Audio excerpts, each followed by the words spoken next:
Hey everyone, thanks so much for being here today. You're kind of witnessing history in the making because today marks the final installment in the first sermon series I have ever preached entirely in quarantine.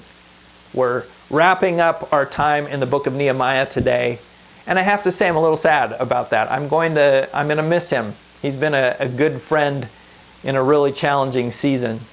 And over again, it has just felt like he has spoken both directly to our times and directly to my heart. So it's been a big encouragement for me to get this time with him, and I hope it has been for you as well. I thought that rather than try to recap the series for you this morning, I'd instead reach out to a few people from New Day and have them share with you what their biggest takeaway has been from our time with Nehemiah. What I saw was, first of all, he was a man that prayed, and prayed often, and prayed, he prayed often. And he knew that the hand of God was on him, and he knew that it was with God's help that he would succeed. He wasn't solo. He knew that it was with God's help that it was a success. And I think all of those things are applicable to us in our lives. So one of my biggest takeaways throughout Nehemiah was just knowing God's power is so big. He brought so many people together to build this huge wall with so many things stopping them, and it didn't. And so I think especially through this time, just knowing that God's power is so strong that we can get through anything. I just think that Nehemiah, like you were saying, was a sort of representation of Christ. He came from a king from a distant land, and he came to a people that were struggling, and they had kind of screwed up, lost their way, and he brought them back to the word, to the book. The thing that I remember from this study the most is back, I think it was chapter 3, about each person worked the section of the wall right by their house. And the reason I love that is it contradicts that sense in my head that I have to go out there and do something major and big news to be doing God's will. But I get to instead look around me and work on the things that need to be worked on in my own house or with my neighbors or just right in my front yard. So that's been really helpful. Jeff, your sermon inspired me to think more and more deeply about joy. How all that we do, all that we say, and all that we think should be honoring to God, and in turn, inspiring joy in us and others. One of my biggest takeaways from this series is when they were marching on top of the wall and singing and just so happy. It's that we don't just rejoice over God, God rejoices over us more than we could ever imagine. And it's not just a one-sided relationship. I thought this series was the definition of the word inspired, as in by God, because it was so applicable every single Sunday to a very, very odd time. So it was absolutely inspired. And my favorite was group effect. Who's within my reach? And as I build my tiny part of the wall, God is building me. And that was just profound, and I've thought about it ever since May 10th when it was on. One highlight of the Nehemiah series for me was Nehemiah 8, where the people asked Ezra, the prophet, to read from the Word of God, and it led them to worship. And Jeff said, the Word of God is for everyday life. And then he gave this illustration that I think is so excellent to help us evaluate how much we are valuing the Word of God in the way we think. Hi, New Day, it's Jenny. One of the takeaways that I had from the study of the book of Nehemiah was that there's sort of this big picture idea that it was a community project for God's people, the Jews. So sort of this big group, this big entity. But then the list of names that we came across broke that big entity down into smaller pieces, which were the individual people who had names, and their names were all listed. And I think when you have a name, you have a story, and God knows that name and that story, and He loves us. It felt very personal, and I really liked that aspect that God is looking to restore us because he knows us and he loves us. My takeaway from Nehemiah is knowing that God is always faithful, even when we don't see it, and the timeliness of that during this pandemic. And this series felt very real to me. It felt current and useful. Like Nehemiah said in the sermon Rebuild, he says, bring your real to God. Isn't it great to see all those faces? You can see a bunch more New Day faces this Tuesday night, 7 p.m. We're having our worship drive-in event in the Journey Church parking lot. We just wanted to have this safe setting where we can get together and see each other's faces, sing together, share in the Lord's Supper, all the things that we can't do when we're just having an online church experience. So would love to have you come out for that. Would encourage you, though, ahead of time to reserve your place for that. Go to our website, newdaynw.com, and just sign up there. That'll let us know how many people to plan for. We'd love to have you there. But this morning, like I said, it's our final installment in our study of the book of Nehemiah. And I went back and looked at the last time I preached through Nehemiah, which was back in 2009. And in my final message in the series, I talked about the word triskaidekaphobia. Does anybody remember what that means? As I recall at the time, David and Lisa Johnston were the ones who knew immediately what it was. But it's the fear of the number 13. Triskaidekaphobia. Now you can impress all your friends with that. But that's a real thing. And in fact, if you were to go into pretty much any hotel and go in the elevator, you'd find that there is no floor 13 for most hotels because nobody wants to stay on floor 13. But it used to be an even bigger fear back in the 1800s. And so a man by the name of Captain William Fowler decided he was going to debunk the whole thing. So he started something he called the 13 Club. And he invited 13 guests to be part of it. And they had their first meeting at 8:13 in the evening on a Friday the 13th. And they met in room 13 in this building. And as guests arrived, he had them all walk under a ladder to get to dinner. And then they sat and ate surrounded by piles of spilled salt. And remarkably, nothing particularly unlucky happened to anybody in that group in the near future. So these 13 clubs became really popular for about the next 40 years. And in fact, 5 sitting U.S. presidents all joined a 13 club at one point. But I brought that up because this morning we're coming to chapter 13 in the book of Nehemiah. And you might feel a little triskaidekaphobia if you read through it because it's not a particularly pleasant read. There's a lot happening in it that's really quite negative. But I think we'll find as we get into it that it's really an essential piece of the story as we are concluding things today. So let's take a look. We're going to read this chapter in small sections, but I want to start out right at the beginning in verse 1. Nehemiah says this, "On that day the book of Moses was read aloud in the hearing of the people, and there it was found written that no Ammonite or Moabite should ever be admitted into the assembly of God." Now Nehemiah is setting us up here for what's going to follow, but it's important that we recognize that they were remembering this little bit of history here, that God had made this prohibition about Ammonites and Moabites. And that was because as the Israelites were making their way to the promised land, the Ammonites and Moabites had made life just miserable for them and had not supported them in any way, had resisted them getting there and getting settled and established. And in fact, at one point they had even tried to call down curses on them. So they were bad news for Israel. And so Nehemiah is reminding us that this was an important piece written into the law. And he goes on from there. And here's what he says. "Before this, Eliashib the priest had been put in charge of the storerooms of the house of our God. He was closely associated with Tobiah, and he had provided him with a large room formerly used to store the grain offerings and incense and temple articles, and also the tithes of grain, new wine, and olive oil prescribed for the Levites, musicians, and gatekeepers, as well as the contributions for the priests." Okay, let's just get this straight here. Tobiah is the guy that Nehemiah has told us all the way along is an Ammonite, right? So right from the start, he has no business being around the temple at all. But then Tobiah individually, as a person, has been opposed to the people of Jerusalem all the way through this building project. He has confronted them. He has tried to demoralize them. He has interfered at every turn.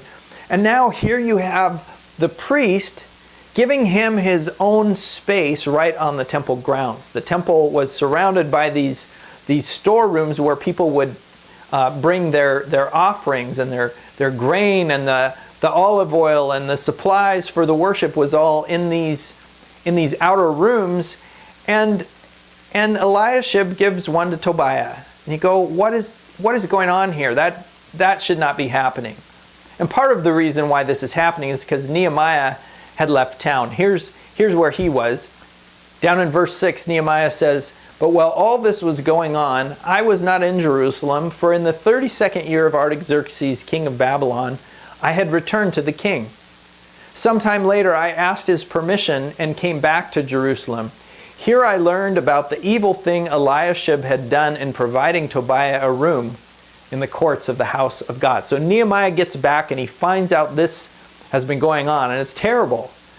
But not only has that been going on, a whole bunch of other things have fallen apart in his absence. Look at some of these things that have been going on. Down in verse 10, it says, "I also learned that the portions assigned to the Levites had not been given to them, and that all the Levites and musicians responsible for the service had gone back to their own fields. They didn't have anything to support them, so they were having to go work their regular jobs and couldn't stay and do their assignment." And then this also was happening. Down in verse 15, "In those days I saw people in Judah treading wine presses on the Sabbath and bringing in grain and loading it on donkeys together with wine, grapes, figs, and all other kinds of loads. And they were bringing all this into Jerusalem on the Sabbath." Then drop down a few more verses and we'll see one more thing that they were doing. "Moreover, in those days I saw men of Judah who had married women from Ashdod, Ammon, and Moab." Again, those very same countries that Nehemiah has said were to be excluded from temple worship, and the people are all now enmeshed with these other groups. And he says, "One of the sons of Joiada, son of Eliashib the high priest, was son-in-law to Sanballat the Horonite." And again, you may recall Sanballat was one of the bad guys. He was one of the enemies of the people as they were trying to get this building project done. He was constantly opposing them. And now here you have the grandson of the high priest is married to his daughter. So everything is all just broken and messed up. And we have the people choosing to walk away from God. Remember, it was just 3 chapters ago that they had stood before God and confessed their sins as a people to God, and they'd been openly weeping about it, and they had made this heartfelt commitment that they were renewing their vows and oaths before God and named the specific ways that they were going to follow Him. And now it's those specific things that they'd said they would never do that they're back to doing again. And so it is just a mess, and we have seen this constant cycle with the people. We saw it in their confession as they talked about their history as a people and all the ways they had failed over and over and over again. And now it's like they're on this same roller coaster still, where they go from obedience down to disobedience, and they're down in that trough again of disobedience. And we get to this and we go, "Nehemiah, why didn't you stop 1 chapter earlier? Why couldn't we have ended on that note of joy that was so spectacular as you celebrated the wall being completed? That would have been a better fitting ending to this story." And yet, I think this is absolutely a critical ending, a piece that we really need to round out this story. And I think what saves us from despair in it is when we begin to shift our way of reading this chapter. You know, we've been saying right from the beginning that the way we are coming at this is with the perspective that we're identifying with the people of Jerusalem. We're putting ourselves in their shoes as having the need of rescue and being rebuilt. And that we're seeing Christ in the role of Nehemiah. And as we read this chapter, I think the way to lift us up out of that sense of discouragement about it, is to get our eyes off of the failure of the people and on to Nehemiah's response to their actions. I think it is as we look to Nehemiah and see Christ and the way he responds to us in our failure that we find great cause for hope, and we see exactly why there could be no other ending to this story than the one that Nehemiah has given us. So what I want to look at with you briefly this morning are 5 responses that Nehemiah made to the people's choices. And each one of them, I think, reflects the way that Christ interacts with us as well. The first response that Nehemiah had was to Eliashib giving that room in the temple to Tobiah. And here's what he says. Down in verse 8, it says, "I was greatly displeased and threw all Tobiah's household goods out of the room. I gave orders to purify the rooms, and then I put back into them the equipment of the house of God with the grain offerings and the incense." Here's Nehemiah reclaiming this space for God. And I think as Christ comes in and examines the temple grounds that are our lives, he looks around and says, I want my room back. Because there are things that we have given over to the enemy to have as space. And he says, this doesn't belong here. He wants it back. I think about Paul writing to the Ephesians, and in chapter 4, saying, do not give the devil a foothold. Don't give him any room at all, because he will take advantage of whatever we give him. I can hardly watch the movie Free Solo with Alex Honnold as he's making these rock climbs, barely hanging on. And they talked in the movie about how he will practice with these finger hold boards where he will do pull-ups with just his fingertips to strengthen his grip. And so then he doesn't need much of an uneven surface to support his whole weight. I don't think the devil needs much room in our lives to be able to get his way in and claim space for himself. And it's not just that he's taking up room, it's actually harmful to us to have the enemy at work in our lives in that way. You know, you think about the storerooms around our hearts right now and the things that are going into them, especially during quarantine right now, and how they can take over. For myself, I know that I can spend a lot of time wrapped up in worry and anxiety, sometimes about imagined problems, but it feels to me like it is productive to spend all my time thinking and trying to problem solve, when in reality it's just eating away at my soul. And Christ says, we got to get rid of this. We got to move this out so that there's more room for me here. And there can be all kinds of things that take over in that way. The anger and distrust that's so high right now and often called for. At the same time, if we sit in it and stay there, it can begin to be room for the enemy to do something with it. And Christ says, this space is mine. I want it back. I want it back. Is there something that he is speaking to you about, even right now, where he's wanting to throw some things out, to repurify it and say, I want this for myself? Are we willing to let him change things up and remind us of who we belong to? Well, as Nehemiah was doing that with Tobiah, it was clear that space was intended for something else, and that was for all the offerings that were to be brought in for the Levites. And the Levites, as you recall, had to go back home and go back to their old jobs because there was nothing there to support them. And here's what Nehemiah did down in verse 11. He said, I rebuked the officials and asked them, why is the house of God neglected? Then I called them together and stationed them at their posts. All Judah brought the tithes of grain, new wine, and olive oil into the storerooms. Nehemiah went to the cupboard, and the cupboard was bare, so he restocked it. He brought in fresh supply. He replenished the resources there so the Levites would have something to survive on. And that's what Christ does. He fills our lack. He comes in and he replenishes us and refills us. He said, I am the bread of life. I am what feeds you. I am what fills you up.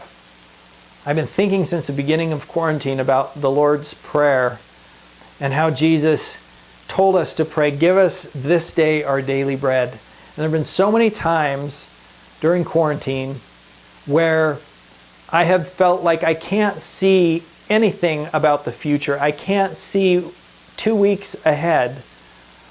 But Christ is meeting me in this moment with what I need for right now. And there has been this sense of dailiness to the experience of faith in a new way for me.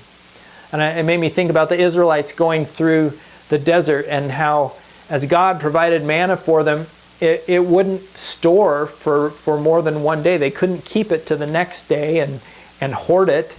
They were only given enough for one day at a time. And I hope that is what you are experiencing of God right now, that He is meeting you. Christ is enough for this moment and the next one as it arrives and the next one as it arrives, because He is what fills us up and fills what is lacking in us. So Nehemiah addressed that absence that was there for the Levites. But then he also talked about how the people were working on Sabbath. And here's what he did about that. It says down in verse 19, when evening shadows fell on the gates of Jerusalem before the Sabbath, I ordered the doors to be shut and not opened until the Sabbath was over. I stationed some of my own men at the gates so that no load could be brought in on the Sabbath day. What I see here quite simply is that Christ restores our rest. Christ restores our rest. That's what Nehemiah was doing in reinstituting the controls around the Sabbath.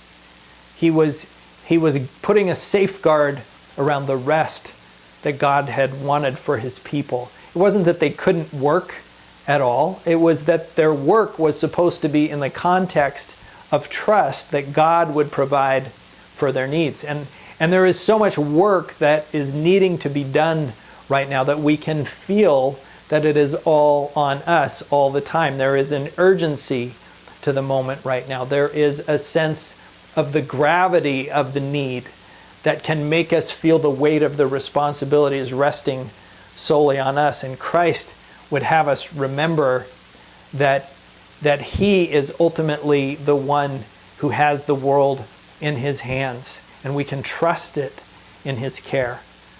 I like what Larry Crabb wrote. He said, the secular journey is rooted in the bondage of control. In other words, do this and that will happen. That's how things work. You can have the life you want if you live wisely and well. The spiritual journey is rooted in liberty, the freedom of grace.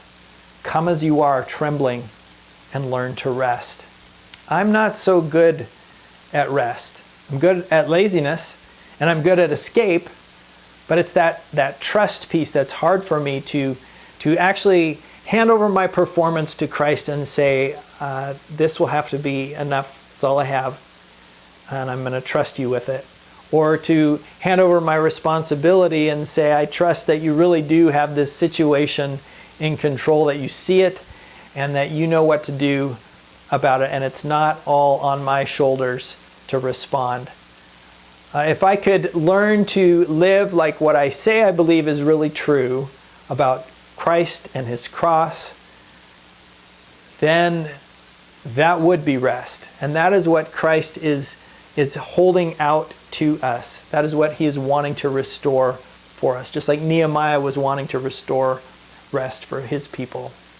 And Nehemiah also looked around and he saw these people who were intermarrying with these different nations around them. And he had something to say about that too. Look down in verse 25. We see he says, I made them take an oath in God's name and said, you are not to give your sons and daughters in marriage to their sons, nor are you to take their daughters in marriage for your sons or for yourselves. This is not new language. This is exactly what the people had committed to just a few chapters earlier.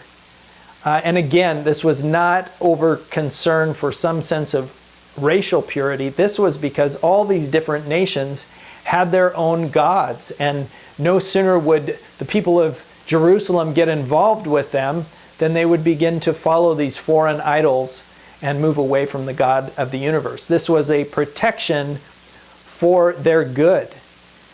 And it reminds me that Christ calls for our wholeheartedness. Christ calls for wholeheartedness. An article came out this week with this really sobering statistic that 1 out of 3 Christians, 1 out of 3, has stopped going to church entirely during the pandemic. Now, granted, we've all stopped going to church, but what they meant was that they have stopped participating in any online services their church was offering or any other church anywhere. They just have dropped out and given up completely. And I get that because, it's strange, it's different, and it's not as appealing, it's awkward sometimes. And yet it also speaks to this idea of a lack of wholeheartedness.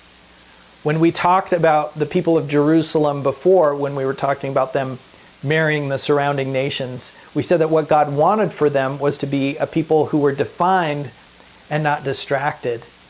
And there are so many things that would distract us, that would pull us away from being wholehearted for the Lord. You want to hear some kind of sobering statistics? Listen to these. The average user on TikTok spends 52 minutes a day on that. For YouTube, the average was 40 minutes. For Facebook, 38 minutes. Instagram, 27 minutes. TV viewing, 238 minutes a day. And then just in average phone use, college students spend 94 minutes a day texting. And people at work spend 352 minutes a day checking their work emails and their home emails combined. Now, by way of comparison, if you decided you were going to be a very spiritual person and read through your entire Bible in a year, that would take you 12 minutes a day. Clearly, we are a distracted people. And I throw those numbers out there not to make you feel defensive, because I'm as distracted as anybody and can get caught up in all of those things as well. And there's not like an ideal number of amount of time you should spend in any one place. The point is simply to ask ourselves the question, what's distracting me? What's taking my attention? What's taking my heart off of Christ? Am I being a wholehearted person? I heard Ravi Zacharias say this. He said, you cannot set a tepid Christianity beside a scorching paganism. You cannot set a tepid Christianity beside a scorching paganism. You can't do it. We all know that you need to water a plant or it's going to die. And if we don't tend to the faith life within us, it's going to atrophy. It's going to wither away. Can't help it.